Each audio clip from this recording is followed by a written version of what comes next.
Hey, neighbor, so you're trying to convince me that football isn't dramatic and it's not compelling? Are you kidding me? I mean, do you know who you're talking to? All right, I'll give you one example of the most dramatic college football game of all time. I'm going to take you back to 2006. It was the BCS championship game played at the Rose Bowl. It was the University of Texas versus the University of Southern California, and that is arguably the best college football game of all time. Go watch that and tell me that college football isn't dramatic.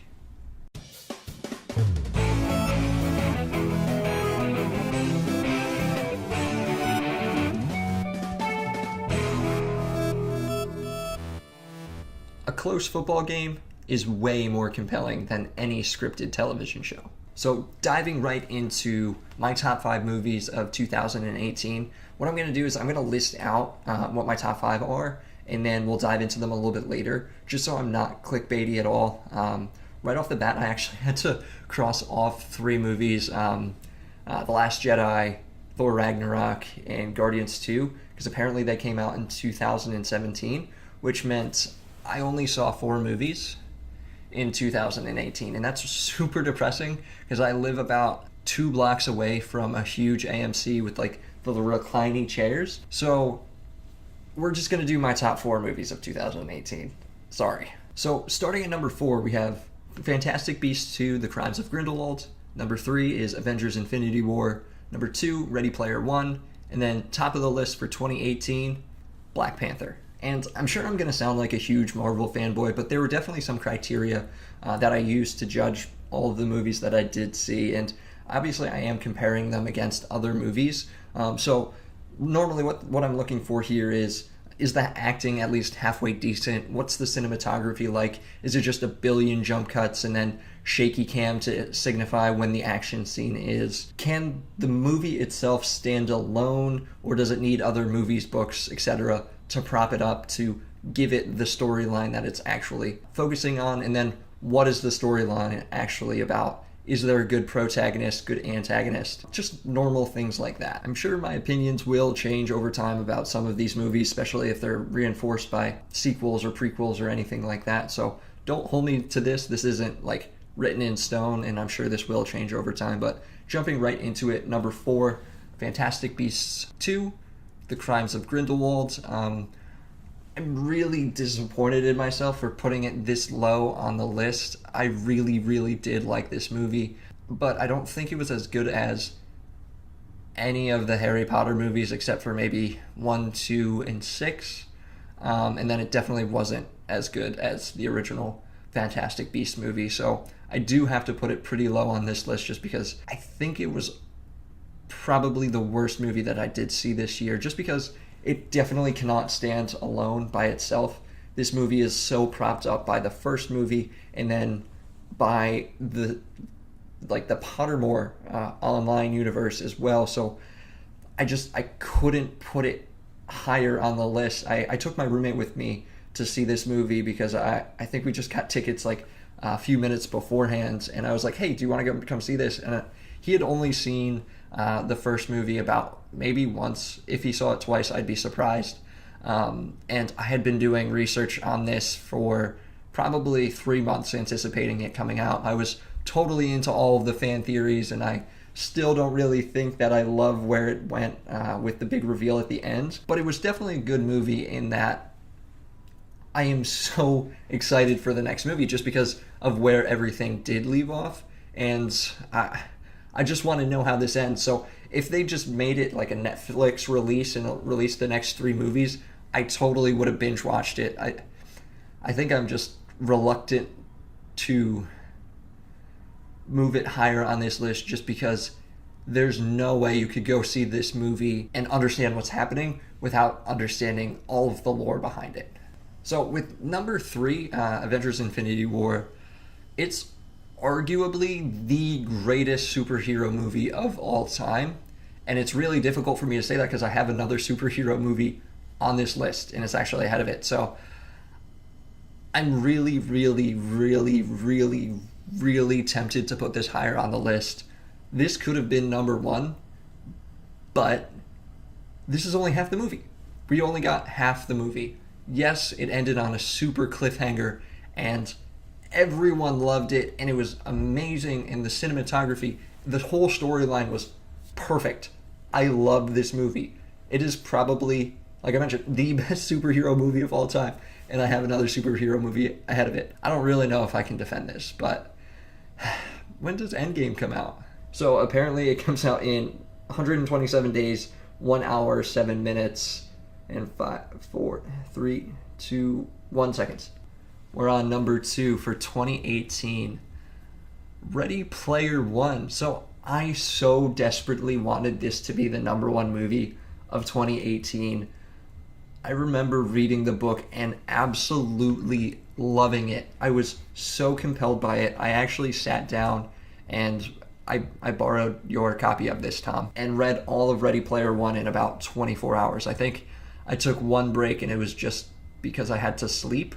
I think I started on a Saturday, ended on a Sunday, and just finished the book. It was awesome. And I was so ready for the movie to be exactly the same thing. Obviously, they would have run into things like licensing all of the characters that are mentioned in the book, but I was certain that they were going to figure it out, and they definitely did a great job in getting the callbacks. I mean, we had the DeLorean, we had Kong, we had Halo. Oh man, it was such a good movie. I really, really did love it. They portrayed all the characters well. I mean, I definitely loved Wade. He was obviously not what he was in the book in terms of physical appearance, but it's a movie and we have to have main characters that look like main characters. And then I'm not really sure what they did with the whole Love Artemis thing. That was kind of oversold in that, but IROC was hilarious, and I desperately wanted to hate the entire character because of how bad he was in the book, but I did really like that character, and he was so funny. We had that character in a movie where the Stax blows up, and you're just like, oh my god, they just murdered his family. Goodness gracious. Oh, spoilers. Sorry, if you haven't seen the movie or read the book, people die. My apologies. You should probably watch the movie by now. I'm pretty sure he runs in a straight line away from that explosion now that I think about it. Nonetheless, it is a great movie. It definitely stands alone. The acting was good enough for what it was. It had all the callbacks that I wanted to see. Obviously, we didn't get all of them, but the majority of them were there. The storyline was just different enough for me to not be like, oh, I know what's going to happen. I know what's going to happen. I know what's going to happen. We did reach the same end goal, but I liked it. I really did. I think that it was the most entertaining movie that I'd ever sat through, just with all of the everything else that was going on the screen. So now it's number 1. Black Panther. This is the single greatest movie I have ever seen for the first time in a movie theater in 2018. It had the perfect soundtrack. It had the perfect casting.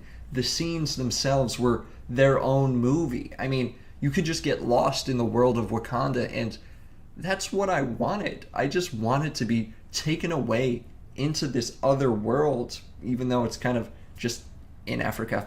But still, like, with the other Avengers movies, with all of the superhero movies, you're always like in this city, and this just had a completely different landscape. If you just focused on the landscape, you could get a movie in itself, just without the characters, and that's amazing. And then we had Killmonger, which is the best antagonist in a Marvel movie ever. Period. Because Loki's not an antagonist. He's an anti-hero. Prove me wrong. Everything Eric Killmonger did, I felt like I could relate to. He was a real-life bad guy. He was just out there for himself. He wanted to right the wrongs, and I felt like I could relate to this character because he wasn't this over-the-top CGI mess. He was a real person who had real issues and just was on the other side of the protagonist, which is really what we're looking for in a lot of these superhero movies. We don't need this super crazy, over-the-top, multi-powered being. We just need someone who has something that they're fighting for and fight for it well, and not just be a stereotypical villain. All of the side characters were perfect too. Martin Freeman's role was great. Anything Shuri did was super well placed and the timing was right. It wasn't the over the top Thor Ragnarok, just all comedy all the time, and it wasn't the misplaced humor like most of the DC movies. It was, goodness, it was just really good. Obviously, yes, there are some plot holes, but that movie is just so good. So that was my top 4. I'm sorry it's not a top 5. Some of the movies that I've shortlisted for next year are Creed 2. The first one was just great. Deadpool 2. The first one was great. Ralph Breaks the Internet. First one was great. Ant-Man and the Wasp.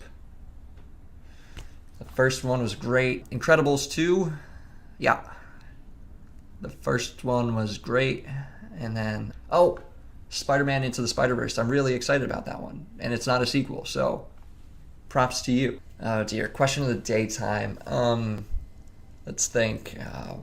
How right was I about my top 4? How wrong was I about my top 4? What are your most anticipated films of 2019? And with that, I'll catch you tomorrow, Tom. Oh, you're still here. I guess you liked the video then. Feel free to give it a thumbs up. If you really love us, feel free to subscribe. You can follow me on Twitter, 90s Guy Kev. You can follow that other guy, 90s Guy Tom. And you can follow us on Instagram, the 90s Guys. And with that, I'll catch you tomorrow, Tom.